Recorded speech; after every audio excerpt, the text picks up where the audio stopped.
تمكنت مصالح أمن ولاية الجزائر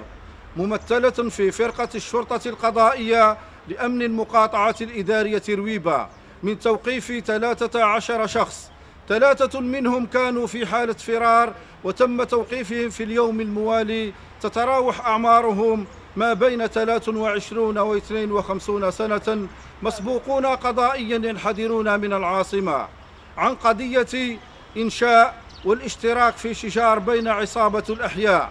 وقع خلاله الضرب والجرح العمديان بواسطة أسلحة بيضاء محظورة أدى إلى بتر والتسبب في عاهة مستديمة،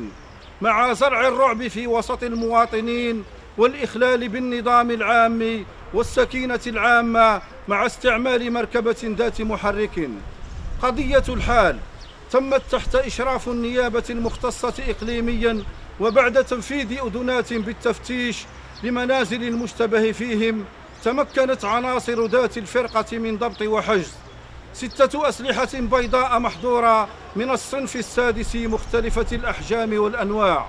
بندقية صيد بحرية، 4 هواتف نقالة، مركبة ذات محرك. بعد استكمال جميع الإجراءات القانونية سيتم تقديم المشتبه فيهم أمام النيابة المختصة إقليمياً.